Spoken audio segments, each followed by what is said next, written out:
Today, it's Edwin's Monday evening property rant.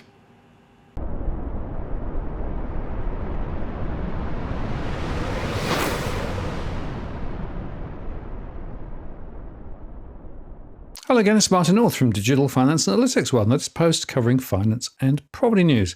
Another Monday evening, even it's Easter Monday, and Edwin is back for another rant. Hello, Edwin. How are you going?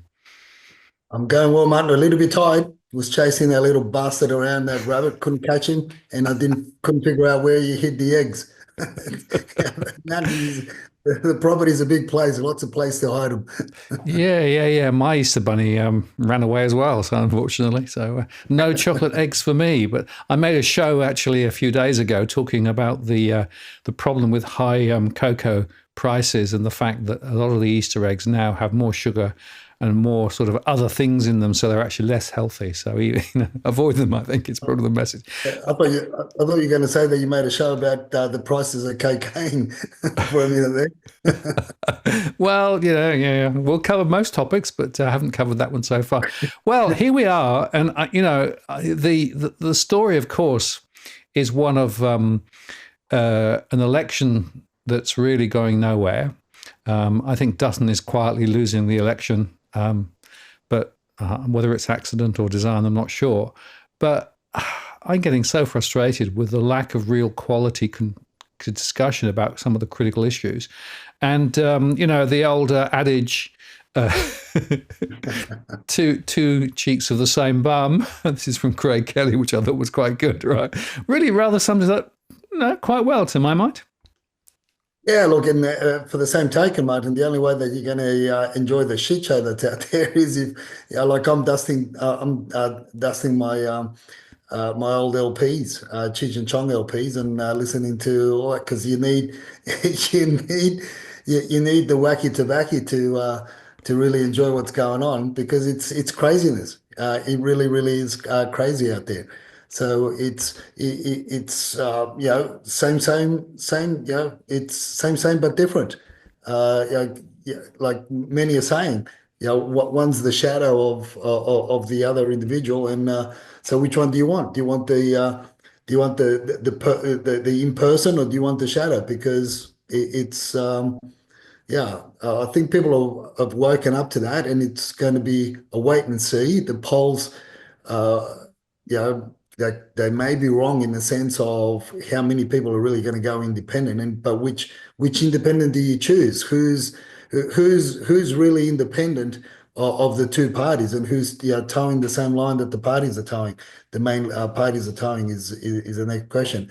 But there are one or two candidates that are really talking about the housing crisis, the immigration policies, the cost of living crisis, and that which is central to many, to the silent majority. And let's hope that the votes sway that way, and we're able to do something next term. But as the old saying goes, Martin, unfortunately, you don't hold your breath.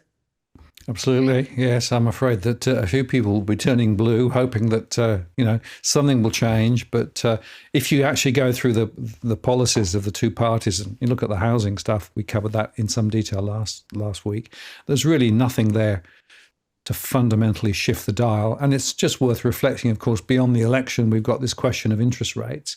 And I think this is a couple of really interesting observations. So the RBA, in their minutes, warned about the risks of rate cuts and what it might do to the property market and more broadly to households. And in fact, the minutes specifically warned that low interest rates can coincide with riskier borrowing activity, a rapid increase in house prices, and at times a relaxation of lending standards. And so they're going to be attentive to vulnerabilities that might build in the financial system if households responded to an actual anticipated easing in financial conditions, and the potential for this activity to amplify the credit and housing market cycle will be monitored closely. And it's interesting that this chart here just shows you that when interest rates are cut, guess what happens? Home prices are likely to rise. And by the way, the RBA is now talking, this is according to John Kehoe, talking about interest rate cuts.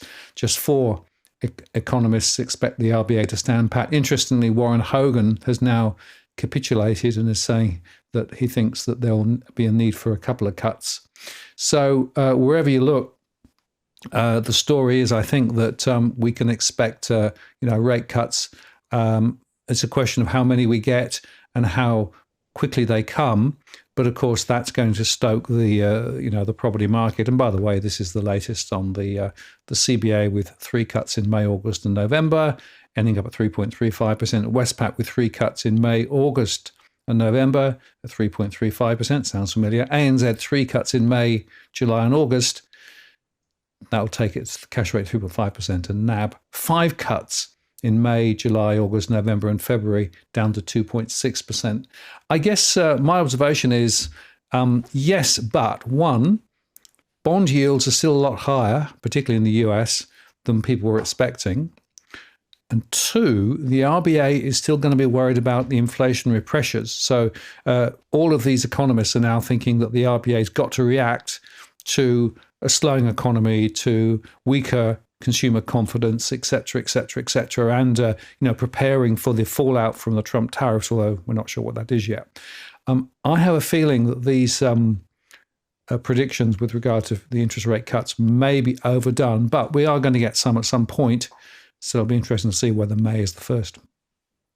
Well, the interesting thing overall, Martin, is how are the punters going to receive the news?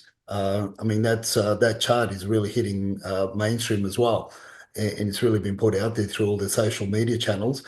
And this is, so the question really is going to be: are people going to be holding back on listing numbers over winter, and how they're going to fare over winter before we get to spring? Because where people are going to be feeling more confident to sell in spring because they'll achieve higher prices because if rates are going to be cut. Another one is going to be: does the government also need these cuts, whether it's the left or the right, that take the helm post the election, in order to really stimulate construction? Because construction is really coming to a halt, and there are more and more small to medium sized building companies and the like going under, and even the second tier and first tier companies, a number of them are wobbly to the point that HIA are saying that potentially 57% of building companies are trading insolvent. Now that's a big issue. So if you don't stimulate construction, well, you're going to have greater problems, and also therefore with the unless you really start addressing immigration, which none of the two parties really want to address, you really got you're in a quagmire. As your favorite words are, the announceables just become louder, just become a lot of noise, and nothing really happens. So for us, I guess that's going to be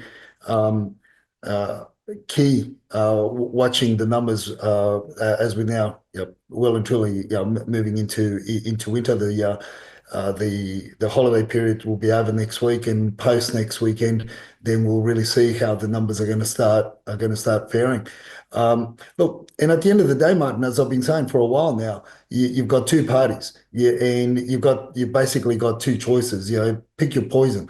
Do you want more renters by way of students, or do you want more landlords by way of people with the high net worth individuals coming in to buy property, whether it be new property, whatever it will be. So they're the choices that's before us, because that's what the government needs in order to keep going, because we're not manufacturing anything. The WeChat chatters have told us from last year, they've been warning us that 2025 was going to be painful in terms of the mineral sector, the raw minerals, but 2026 was when we were really going to feel it because of the pushback from China and the cutbacks from China as they go through a downward trend with their economy, and now with the tariffs, there'll be less manufacturing. And what they told us last week as to what was happening there, and the many plants that were closing down. We're putting people on permanent holiday leave because they can't put them on. They can't basically sack them because then it goes onto the wrong ledger. They're technically on permanent holiday leave. And let's see what happens moving forward. They will try to stimulate the internal consumption, but that's going to take a long time. So, it's for us here, damned if you do, damned if you don't. And it's like many are saying, choose your poison.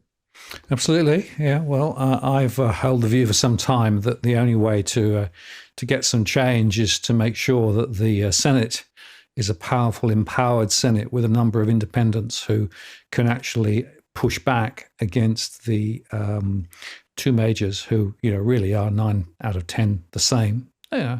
And if you go back to their housing policies, there were, as you say, minor differences, but really not majorly so. And the economists panned them. But I just wanted to highlight the point you made about businesses failing. This was a really important report suggesting that businesses, particularly in Western Sydney, are bearing the brunt of massive risks and are most likely to close down compared with anyone else. Nearly 7% of the 143,000 businesses in Western Sydney are forecast to close their doors in the next 12 months. That's according to the latest March Business Risk Index from Creditor Watch. And additionally, insolvency levels, business failure rates, and payment defaults have grown far higher in Western Sydney. And multiple business sectors are seeking insolvency advice. Now, this is just a little bit of a focus on Western Sydney, but this is something I'm seeing more broadly across the country. So, like it or not, the small business sector is getting dragged down and down and down. We've already spoken previously about the fact that a lot of housing and construction operatives in that sector are underwater, and many have failed, particularly smaller ones and some bigger ones too. But it's much broader than that. And really, if you listen to the politicians talk, I haven't heard much at all about small business and the importance of small business and investing in the future. It's just like nobody cares. And I think that's a real problem. And on the nobody cares angle, the other thing we should go back to just briefly is the homelessness question. And, I've talked about Morgan Cox. I don't know whether you saw Morgan Cox was the guy who was the ABC questioner the other day talking about why is it I can't get anywhere to live. He's in the rental sector, but he's now set out outside Albo's place, the $4.6 million place, and says everybody deserves a home. Albo, costoflivingcasualties.com.au, tell your story. He's collecting stories of people who are in difficulty. But interestingly, it's a sad state of affairs when the police came up and asked him to remove the name. So we had to paint over Albo, but he's still there and still raising the issue of homelessness and the fact that people in the renting sector are just being taken to the cleaners. It's astonishing when, in fact, it comes down to individuals trying to get this message out at a time when, honestly, we're not talking about the issues we should be. And in fact, I made a show called Some Sliding Door Moments on the Fractured Australian Property Market. I featured Morgan. I also talked specifically about what's happening in Parramatta with the build to rent project. I think it's 46 floors of build to rent stuff, which they want to build in the centre of Parramatta. And I also spoke about the closure of a hostel in inner city Sydney, where effectively they want to knock it down and build some residential property, and how that's now got a significant fight attached to it. My point is that there are huge issues and huge stories which almost nobody wants to talk about. And again, it's the same issue: business failures, homelessness, pressure on the rental sector, not building the right properties in the right place. Have you heard any of that through the political debate over the last month? I haven't. No, and the mainstream media won't press on that either, because they're the real questions. They're the serious questions that need to be asked, but they won't press on them because, unfortunately, the majority are bought. That's simple as that. Nobody really wants to change the landscape of the property market. You've heard it from both sides that they both are singing from the same hymn page. and that is from the same hymn book, sorry, and that is that they want to gradually increase the value of property, and not to let it fall. So you continue with what you're continually doing, and in terms of the immigration policies, in terms of foreign investment, in terms of foreign ownership, and upgrading the student visas to permanent residency. And once you've got that, and by the way, I mean, as I've been saying for decades now, there are many different pathways to PR, and there are many ways that you can buy establish homes legally.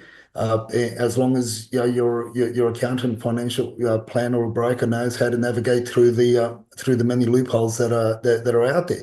Why is it that so many politicians own so many investment properties? Is because of all the loopholes.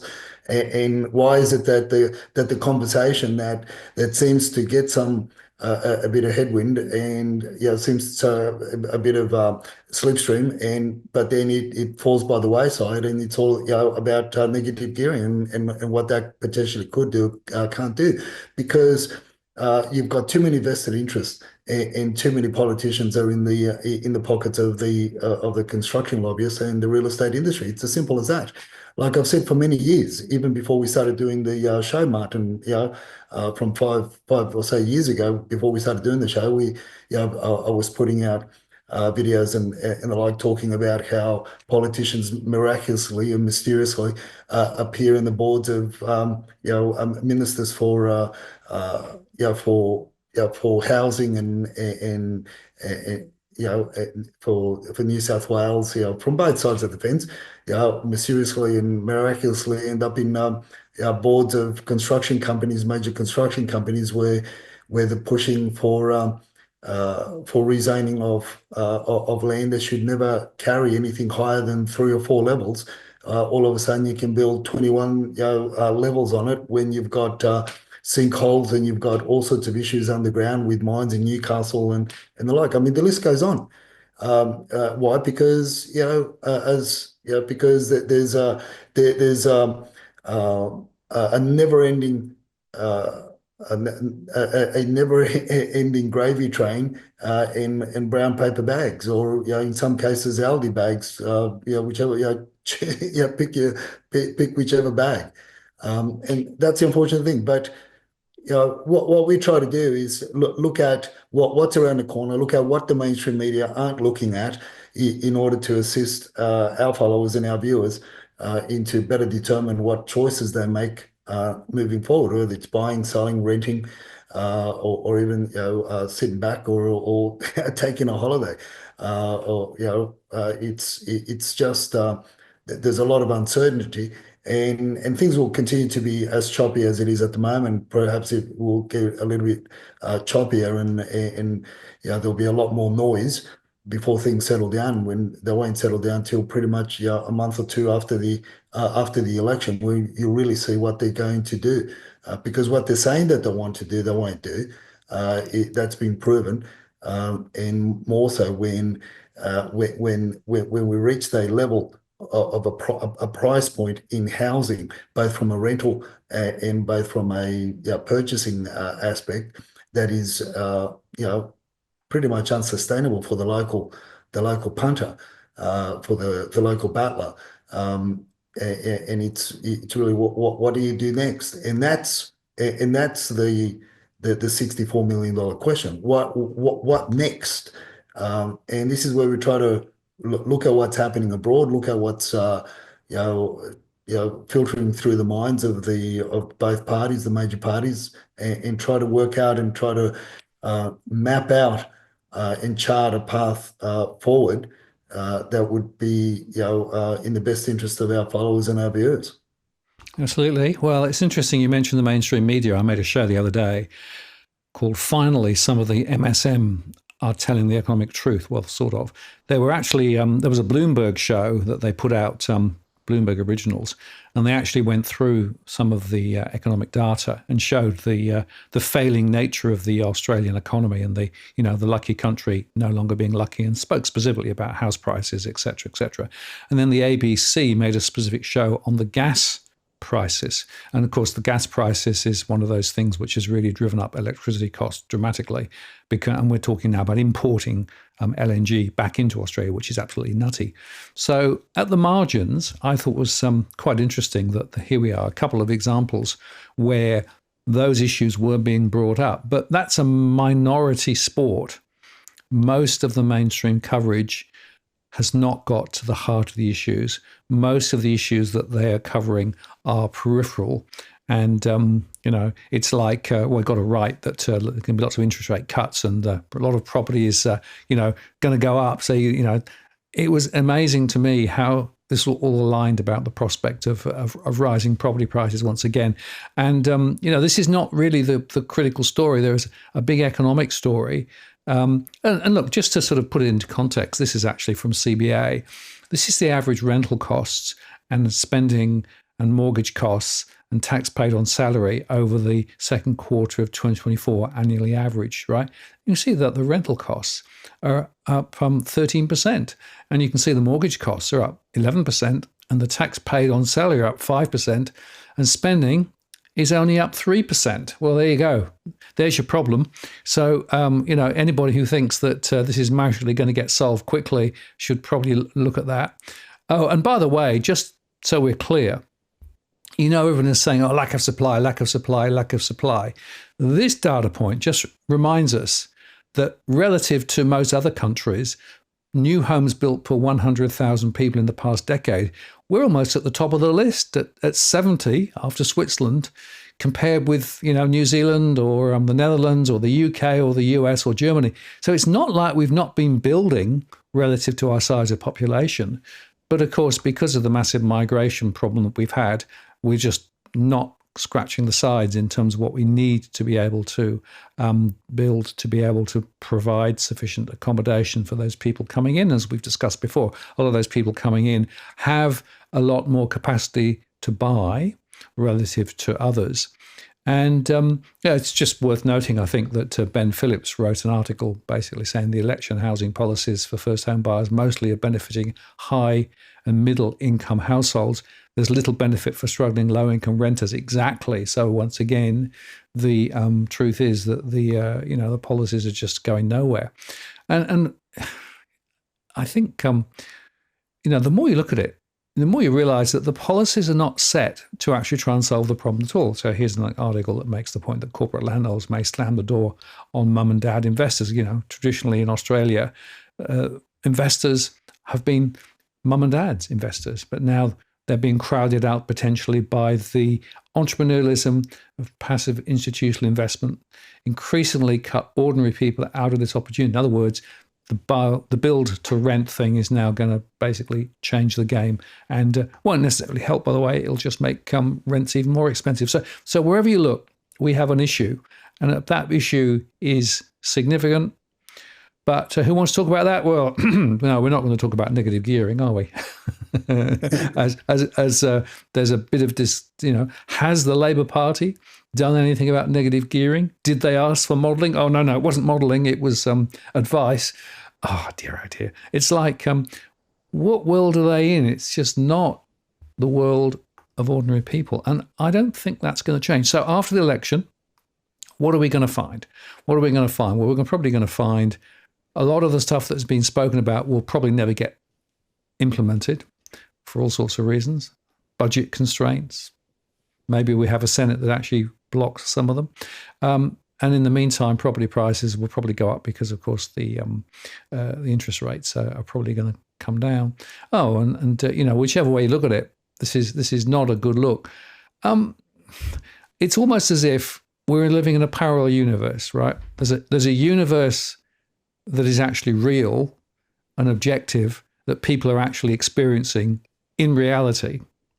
And then there's this other artificial universe that's created through the mainstream media, through the political campaigns, et cetera, et cetera. But they're not two connected worlds. They're completely different worlds. It's like the politicians are living in a different universe. Yeah, it's those that have and those that have not, unfortunately, and that's a parallel world that we're living in, and that this is what we've been saying for for a very very long time, and things are only going to get worse before they get better. Look, in my view, it's not broken, but and it's got to be broken so it can be fixed properly. Otherwise, a band-aid solution here and a band-aid solution there isn't going to really get the patient back on its feet. But look, Martin, there is a little bit of light at the end of the tunnel. And that obviously from the WeChat chatterers and some of the stuff that I've been getting Dusty to investigate and see what's happening, because an article caught my attention last week, and that was to do with figures revealing foreign students are disappearing.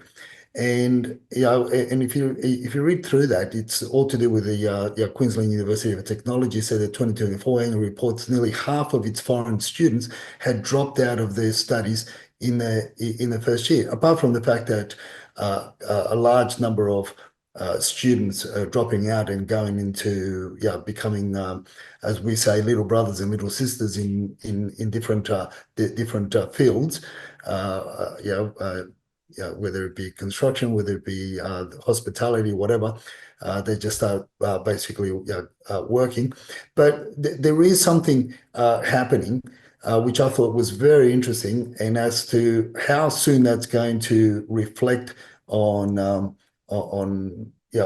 rental properties around certain universities, but predominantly would be the high-rise developments. How many more are going to be vacant? Moving forward, and how soon that's going to happen is yet to be determined. But so that article caught my attention, and I said to Dusty, look, go and do some investigative research on the WeChat platforms and your groups over in mainland China, and find out what's happening. Find out what they're saying about students. And it so happens, Martin, that over the weekend there's an article that came out, and Dusty quickly screenshotted it for us, so that before he gets taken away from the social media platforms there. And this article is interesting because it's basically the CCP has opened up positions in the National Army, in the Red Army, for people that have got a university degree to go back to China, and they will and to be interviewed and to obtain a position, not just any a position there in the army, not just a skeg or just a recruit, but in a prominent position, an administrative officer's position, that could be, and 200 universities around the world qualify. Now, to put it into context, Mark, when people go to that article, those that are willing to do Google Translate and see if it's up, if they can find it, the article talks about a number of things and why this is so prominent, why this is so unheard of. So typically, from previously, let's say, even if you did a 6-month study in any external tertiary institution around the world, you couldn't even go back to, and you decided to go back to China. You couldn't go back to China, and you couldn't even apply to become a member of the local police force, let alone become an officer in the Red Army. But this changes the whole landscape, and I started questioning and obviously talking to Dusty about this. Is this a turning point where the CCP is calling back the postgraduates to build the army? And I'll talk about why they want to build the army in a little while. Is this a turning point? And are we going to see greater exodus of students with a degree after formally obtaining a degree? That is the criteria, right? And there's 200 universities that have been selected around the world that they were going to interview the students from. And in the following screenshots there, I sort of got Dusty to help me out, and she screenshot. So Melbourne University comes in at 13, so ranked 13 in the top 200 that they want to select and interview and select students from to become officers in the army. Sydney University is ranked 18, New South Wales University is 19, National University of Australia is 30th, Monash is 37th, Wollongong University still within with the ranking of 200, Martin-year-old Hood came in at 167, Deakin University 197 just scrapes it in. Newcastle University came in at 179. So anybody that's attended these universities can apply for a position in the army, an officer's position in the army. So this is unprecedented, and you've got to ask yourself the question, why and how is it going to affect the student population here and the people the students that are on student visas, and how could that possibly affect the rental markets around the universities moving forward? Because I go back again to the article that came across my feed, and how the author of that article is talking about how students seem to be disappearing, and is this a phenomenon happening across Australia? Is it going to be a big development?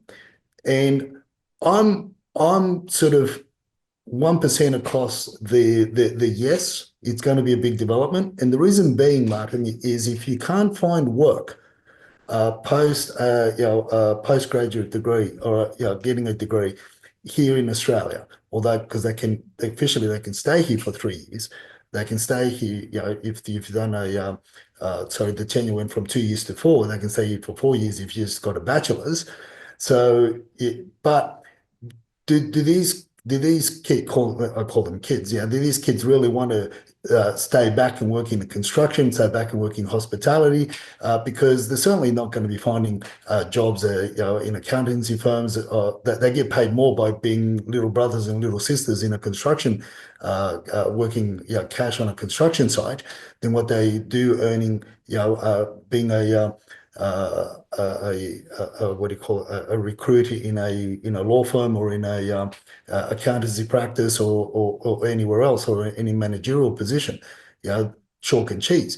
But it becomes very attractive to go back home and have a one, lifelong pension, two, a pension from an officer of an army. I mean, that's a golden ticket. That is a golden ticket, forever and ever and ever. That would guarantee you could go back home, get married, buy a property, and you're going to be looked after for a very long time, and you're going to be looked after very well, because obviously it's the CCP that control the whole country there, right? So this is so I mean, it's early days. It's you could say it's breaking news. It's is it more of an Edwin Monday evening property rants with Martin conspiracy theory? Is it going to evolve into something real? I believe it has a good chance of evolving into something that's going to be very noticeable, as I said, because many of the students that are here, let's not forget, they come from middle-class families. They don't want to really end up in washing dishes in a restaurant, albeit for cash, and getting paid more than what they would as a recruit as a junior in a law firm, or a junior in an accountancy practice. Why not go back home and get treated like royalty in the Red Army? Absolutely. Well, I suppose that's one way out. I suppose the other way out is some sort of conflict, right? Which, if that happens, then I guess all bets are off the other way as well. But it does seem to me to be a really interesting turning point. And I suppose from an Australian perspective, will there be a substitution then, students coming in from India and other places? Because, of course, 100%. the universities are absolutely desperate to try and keep pumping the model. Everyone's been writing about the fact that university degrees have been devalued, that universities are actually only hanging on by the skin of their teeth, charging those overseas students a lot more, et cetera, et cetera. And I know that the education system is totally reliant on these international students. So will the universities try and grab other students from other places, try and shift the problem? But just the relative mathematics suggests to me it's going to be quite unlikely that if the story changes, then what's that going to do to the demand for property in Australia, the mix of that demand, and universities and students? This is a really interesting and thought-provoking observation, I think. Well, the thing is, Martin, I've said for a very long time, I've said that you find that the Asian communities will gravitate towards living closer to the city and closer to the universities, and they're happy to live in apartment complexes, jam-packed, six or eight bodies to a two-bedroom apartment. They're accustomed to it. It's almost like that is the pathway of life, the circle of life for them. Whereas you've got a lot of other groups that would they feel more comfortable further out from the CBD, and albeit they still live a lot of bodies in a house, but they like a bit more space. So it's going to be interesting to see moving forward what's going to happen to those high-rise rentals, closer to the CBDs. But look, it's going to be, as I said, it's the dynamics, the demographics changes won't happen overnight. It's an observation. It's really, really early days. I just thought it was really coincidental that this call from the CCP was being made globally to get back. And then you ask yourself the question, why? As you said earlier on, why are they calling the why are they call why the call? Why is the trumpet call all of a sudden? And we know that with the tariffs or the transport on China, life's becoming really, really very volatile in mainland China. Things are very in dire straits. So only one or two things could happen from what the commentary is being saying is, one, there's got to be a redistribution of wealth, and those that are in power have got to redistribute part or most of the wealth to those that don't have, and those that are in power frankly don't want to do that. So that's one option. The other option that the commentators are talking about in those posts were there's redistribution of wealth, which is 9 times out of 10 it won't happen, or war. So and the majority are talking about preparing for war, because that is how you distract the general populace from focusing internally. You got to take that grief, you got to take that anger, that frustration, that all that externally, and and it's a question of who, with whom, and when. But it's not. I don't believe, and many are saying that they don't believe it's going to be a full-on hot war as much as it is going to be just overtaking, islands, or basically being aggressive with mineral resources in parts of the world where where they've already had a lot of input in over the past decades. Who knows? But it's really interesting how the whole globe is shifting and changing, and readjusting itself with all the global politics that are occurring, other than our own local shenanigans that have been played out. Spot on. Well, talking of war or close to war, there's another war going on, and that's more an intergenerational war in Australia, right? And whether you saw this article, but it came down to basically saying that 70% of people in empty nesters and other older households are choosing to stay put. And it's a really interesting observation. I see it in my surveys as well, in particular areas. And in fact, their list there was Mossman at the top of the list with the average hold there at 13.4 years, Earlwood at 17.2 years, Concord at 14.9 years. I mean, these are long durations, and there are a lot of people who are choosing to not move, not downsize, not essentially maybe free up property that traditionally, if you go back a few years, would have probably changed hands sooner and would have provided an upsizing opportunity for other people. So it's sort of freezing the top end of the market at the same time as the bottom end of the market, with people not being able to get in to the property market. All of the affordability issues we've been talking about. And in fact, you made a post on this saying basically you're going to open up on this a little bit. Should people be forced to sell? Why aren't they selling? And what are the impacts in terms of this issue with the downsizers and the upsizers? This is a really important issue, and it's one that, again, I don't think has been given adequate coverage in the press. Yeah, the main points there are the emotional point. Are the ones that create a lot of banter and create a lot of chatter on social media and everybody else. But have many sat back and discussed the aspect of these people, these empty nesters, right? Call them empty nesters, call them boomers, call them whatever you want to call them. But it seems to be blame. Put the fix the blame or target the boomers and the empty nesters for the fall. Yeah. So if the average home in Mossman, the median sale price, the average on an auction weekend, the median is 6 million. You got to ask yourself the question: who's wanting to come in with 6 million? Who's willing to buy in with, but not only 6 million, but add another 5% on top of that 6 million, and you got another $300,000 to stump up in stamp duty, and then add to that another 5%, 5 to 10% of works post purchase that more than likely the homes require. So it's not a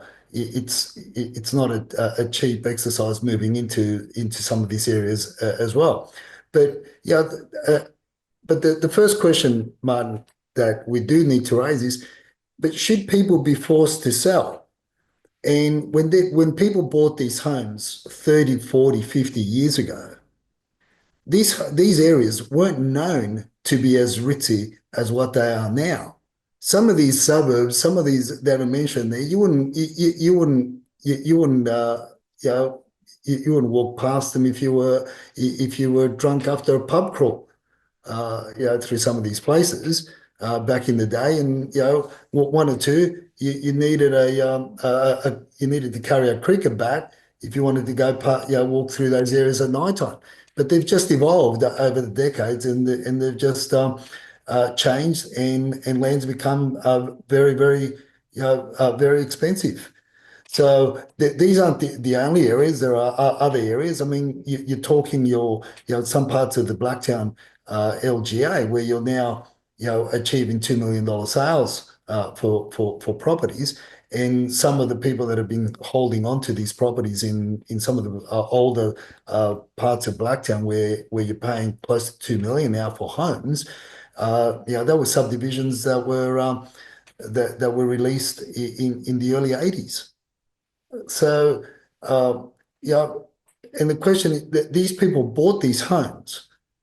They didn't buy these homes as investments. They bought them as principal places of residence, and they bought these homes in some of these areas where if you back in the day in the 70s where you said to somebody, oh, by the way, I just bought a block of land in Oakley. you know, your mate at the pub, in Gordon or wherever, was saying, "Where the fuck is Oakley?" That's in the middle. That's in the middle of nowhere. You need an esky with in the picnic lunch in order to get to Oakley, let alone Beecroft. Beecroft, you want to go where? Beecroft? Are you mad? Are you insane?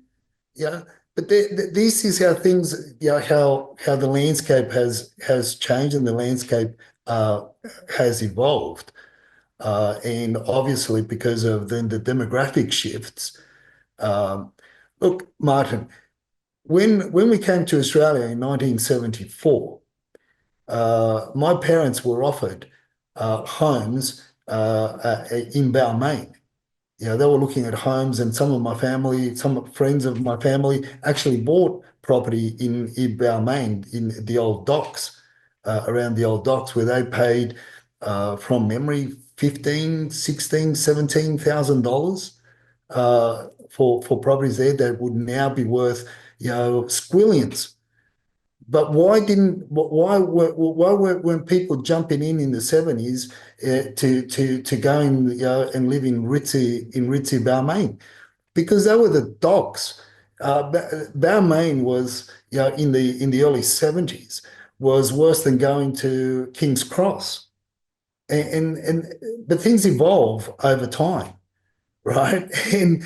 You also talk about Hunters Hill. Hunters Hill, not many people know that parts of Hunters Hill were an old rubbish tip.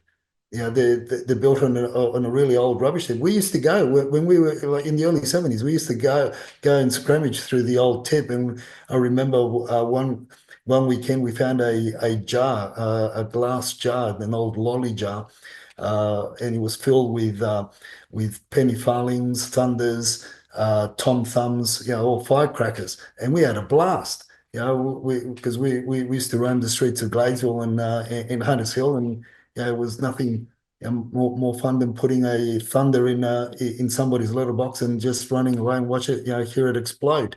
That was us when we were kids. That was your Balmain. That was your Hunters Hills, where you're buying a block land entry level with a knockdown at $4 million. So these are the things that how things evolve. Now you've got this argument, and you've got this sentiment that 7 in 10 empty nesters are refusing to downsize. So let's get the Gestapo, let's get the housing Gestapo, and let's force them to sell. But then where do you put them? Because the nursing homes in those areas are full. The retirement village in those areas are full. They're not building any, set 55 buildings in those areas because it costs a lot of money to build. So where do you put them? Do you take somebody from Hunters Hill and then you put them in St. Mary's? Is that what you do? I mean, people have got to get real. People really, really got to get real. And the other point that I want to make on that also is uh, what I'm hearing a lot of now, and I don't know what you're hearing, what you're getting from your surveys, Martin, but a lot of these empty nesters or what these homes, so-called homes that we're calling empty nesters, or dwellings that have been called the empty nesters dwellings, a large portion of them are being refilled, and they're becoming, in my opinion, multi-generational dwellings, because you've got grandma and grandpa, you've got mum and dad, and you've got the grandkids. You know, I know of homes where there's two families live in the two-story house, and one family, or from the same family, from the same group, and the extended family live in a granny flat at the back, because that's what they have to do in order to stay within the community that they've lived in for the last 50, 60, 70 years. So this is, you know, these are the questions that are people asking, or is it more selfishness, and more, I would say it's more of, in a way, jealousy, that they, look, fate dealt you the deck of cards that you've got now. You were born now. Unfortunately, create your story now. Stop trying to live in somebody else's past. they bought some of these suburbs were the fringes, were the sticks. Back in the day when these homes were being built. Obviously, why aren't they selling? Why aren't they selling? I've shared, and you've also shared. We've got common ground on that, and that is the cost to sell is, is very high. Let alone, even a 1.5% commission is a lot of money, but it's the relocation costs, but it's the buying back in to the same area where you're buying back in a single level, 2 bedroom, 3 bedroom home in your local area. You're paying just as much for the 5 bedroom, the so-called big home, the empty nester that everybody's got, wanting to get the claws in and wanting to buy to move into upsize or whatever. I mean, this is it's something that's really, if anything, that the government's been successful at, Martin, is creating division amongst the people. I agree. Well, we sort of started this segment talking about the war between generations, and that's a really good example. You're spot on with this idea of multi-generational people living in the same property. That's definitely happening, and we're seeing quite a lot of that. So the average house size is actually growing rather than not when you count the number of people in the house.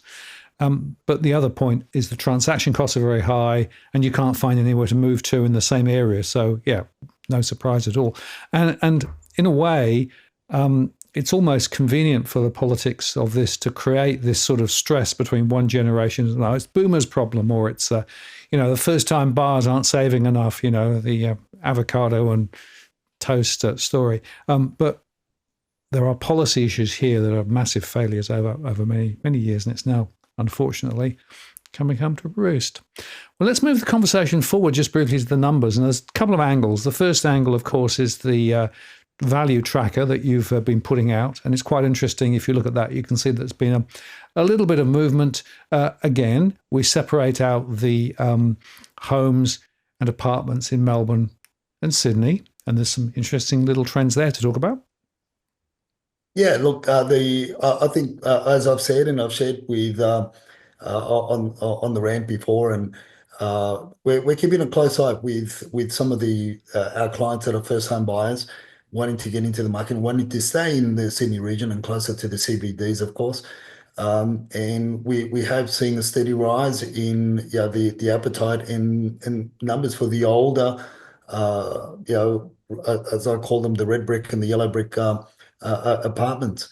And there are, so we're seeing a bit of a trend, and a similar trend is happening down in Victoria, where you've almost got 3 times as many, almost 3 times as many freestanding homes on market or homes on market in comparison to apartments. So obviously there is a movement, a noticeable movement in both Sydney and Melbourne for first-time buyers or those wanting to get into the market, re-enter the market, whatever, to get into the apartments. But I think most of it is in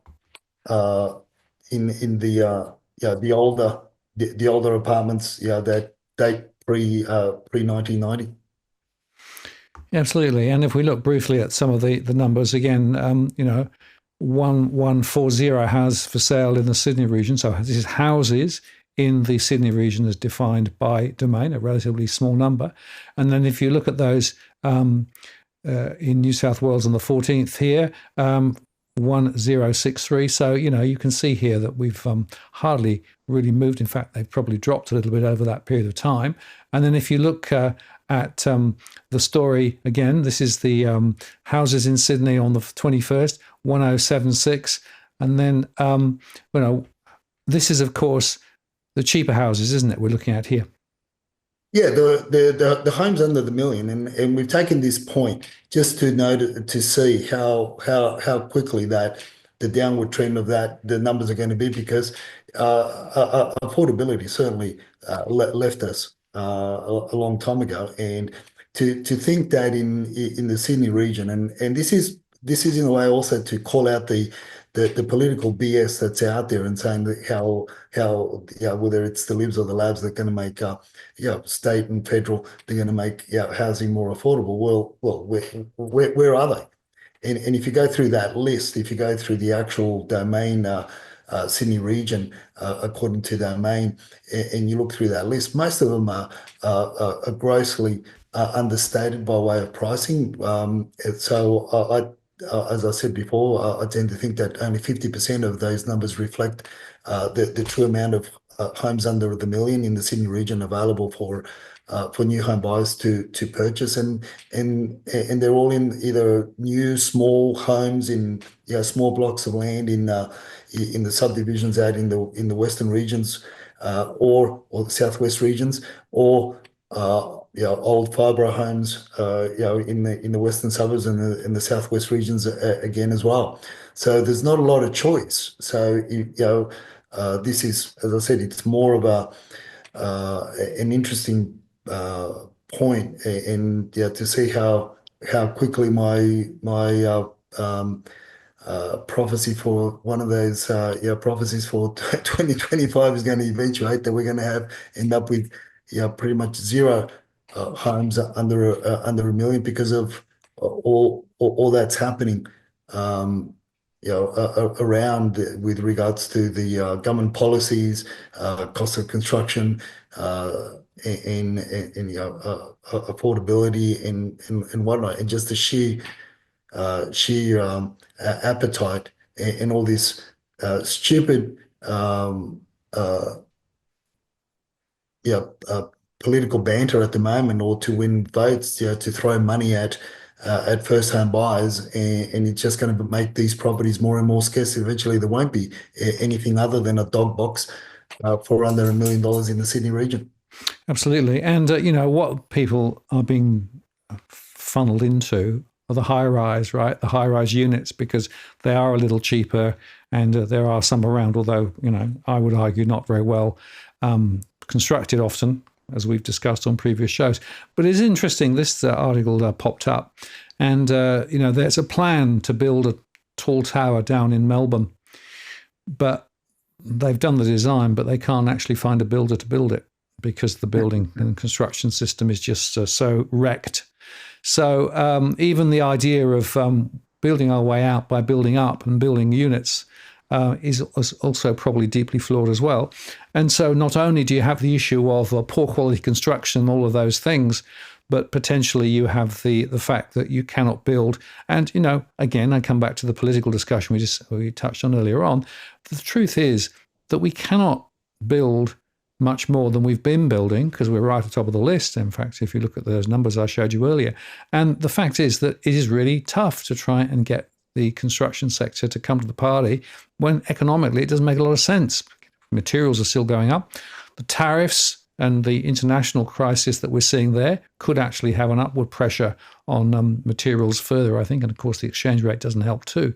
So however you look at this, you've got to say that the story for prospective first-time buyers are either you battle for those properties that are houses, you either build, you buy something and you have to spend a lot of time rebuilding it, or you buy something that's perhaps a little further out and inconvenient, or you fight for those apartments that aren't being built. This is a crazy situation we've got ourselves into. And if you look at the numbers then overall, so this is the Sydney region numbers.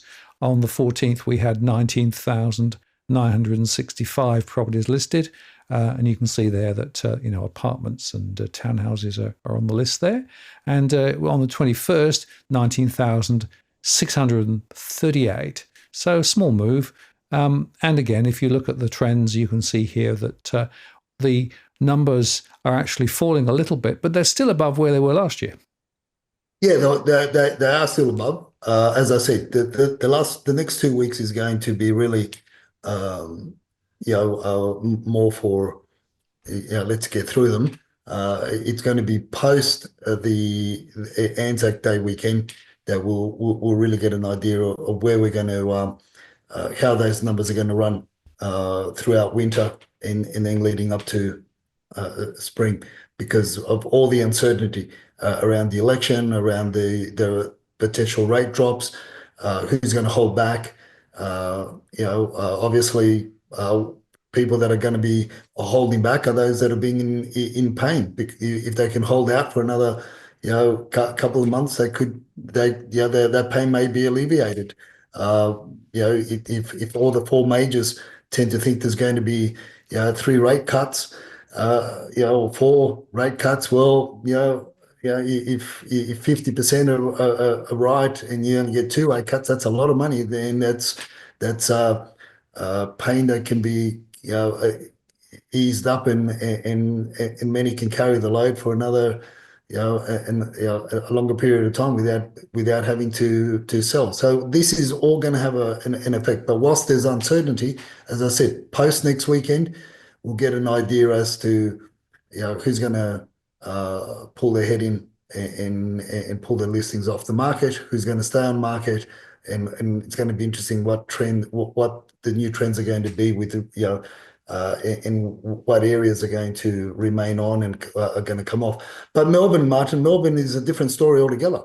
So as you said, if you really can't afford to buy a home for under $1 million in Sydney, and you really look into and you can consider relocate to Melbourne, because there's a hell of a lot more homes there. There's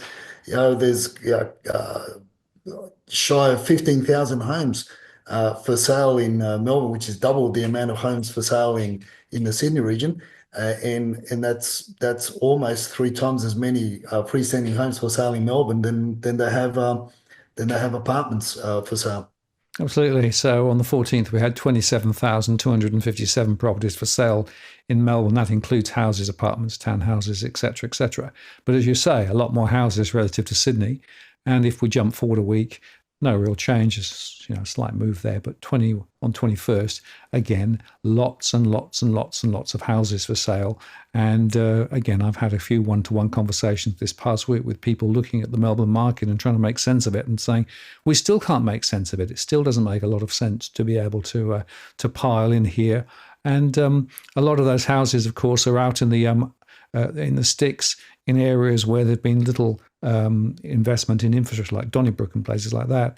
So you've got this massive growth spurt in terms of houses being built. And frankly, I've always had the thought, Edwin, that when you say house, well, a house can be on 800 squares, right? Or it can be on 250 squares, and you can have a garden or you can have no garden, and they're still houses. So be careful about the description, right? Because sometimes a house is hardly a house. Yeah, or you could, as you said, you could be on an envelope on a block of land that you could play cricket in the backyard, or you could break your nose every time you run out your back door and smack into the fence. Absolutely. Let's just briefly look at Brisbane. On the 14th, 3,679 properties listed there. And a week later, on the 21st, 3,666. And it's interesting to note, again, that, there are some houses, some townhouses, et cetera, et cetera. So, pretty much the story. And on the auctions, well, of course, it's quiet, as you'd expect, right? Because of the Easter holidays and everything else. And as we go into winter, I suppose the other way to look at it, Edwin, is that the trends are tracking, I guess, pretty much as we expected. Yeah, look, there's nothing to, again, it's going to be what the numbers are going to reflect post the Anzac long weekend. That's going to start again be the telltale of moving into winter. When we broke last year, I think it was in the mid sevens post the long weekend. We started off with, and let's see how that needle moves for properties going to auction post the long weekend coming up. That's going to be setting the pace for winter. I'm of the opinion that, again, and the numbers will see a big shift, especially with more of this banter with the narrative that the rate cuts. Well, as that starts filtering through, you can be rest assured that the real estate industry will pick that up, and Tom Panos will put out a new video and tell all the agents, and Kamala Harris and will be saying at ARIC, rates are coming down. Go out, boys and girls, and get new listings. That's what they tell me. Absolutely right. Yeah, we're just as sure as eggs are eggs. We'll just briefly look at the rental sector. So in Sydney on the 14th, 10,428. Jump forward a week, 10,256. There was a bit of a fall there. Again, the rental crisis in Sydney is continuing. And in Melbourne, 11,065 on the 14th, compared with 10,967 a week later. So again, we are seeing a slight further fall. But again, the rental pressures are real. And as I showed that chart earlier on from CBA, the rents are still rising, looking at it from the point of view of people actually paying rather than what the asking rents may or may not be. And that's critical difference, of course, because I look at real money going out, cash flow in, money in, money out, not just the advertised rents, which depends on a few other factors too. Well, as we come to the end of the show, Edwin, we've got time for just your thought of the week, and I think this one is one which is perpetually true, but probably even more true now. Yeah, look, for a long time, I guess when there's a lot of uncertainty and there's a lot of instability in our lives and in the world and in politics, the natural tendency for my family, for our families in general, for the Australian psyche is to really, lock all your doors, shut all your windows, lock all your doors, and just shut yourself away from the world. But I think the opposite is needed now moving forward, where we need to start reaching out, to and make new friends. And I'm not talking about just fair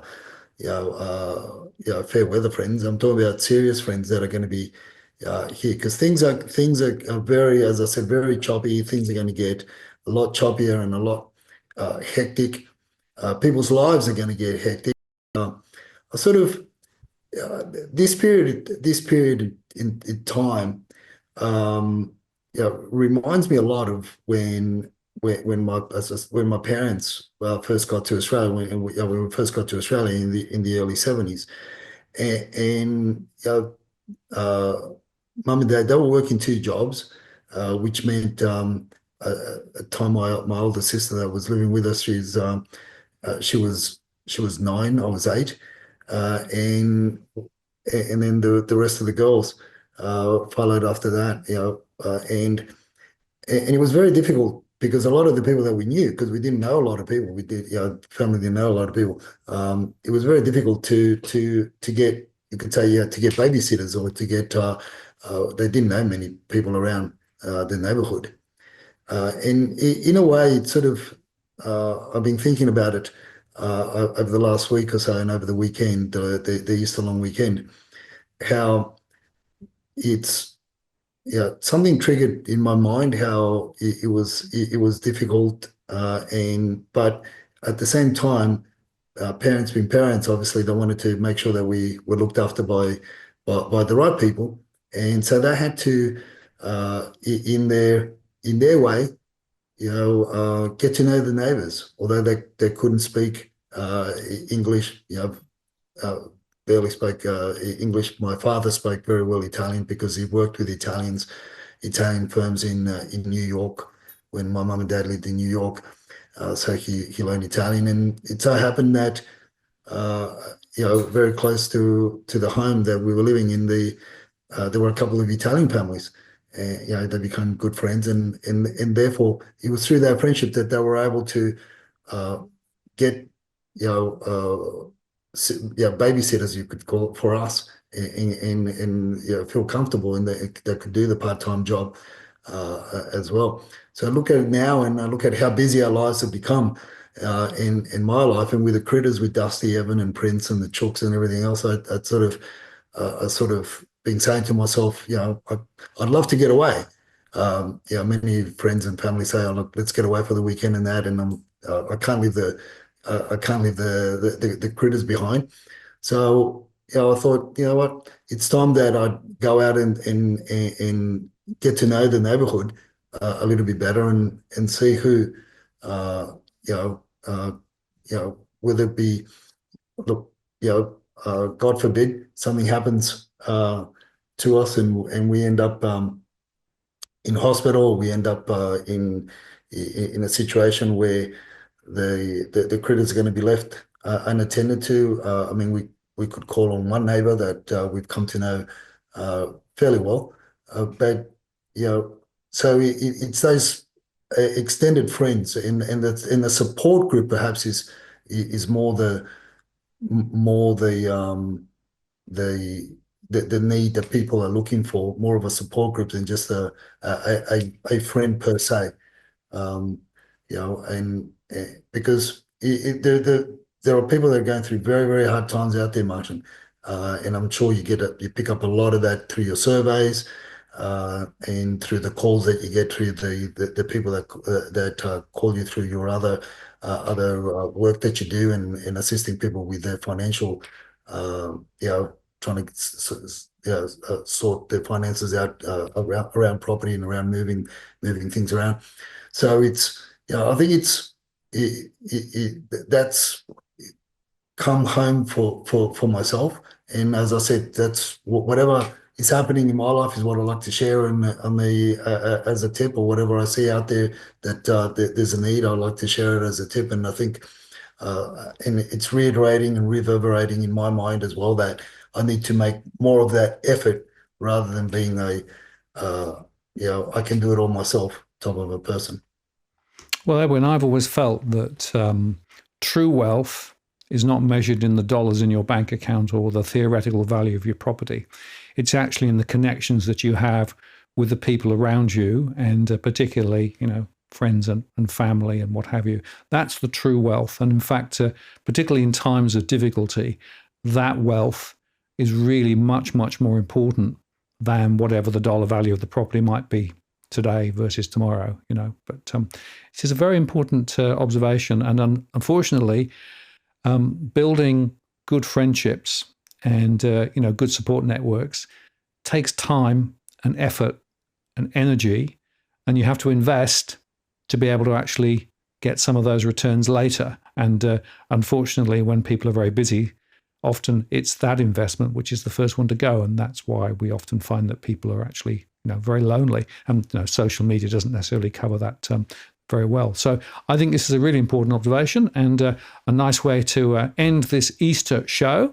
So I'll wish you the best for the rest of the shortened week, and of course a shortened week next week as well. And I will look forward to catching you next Monday. It should be another interesting show by then. Of course, we'll be almost through the political shenanigans of the election by then, and we'll be talking about the RBA and what they will and won't do again. So we'll see you then, Edwin. Take care. All the best, man. You take care. Bye. Cheers.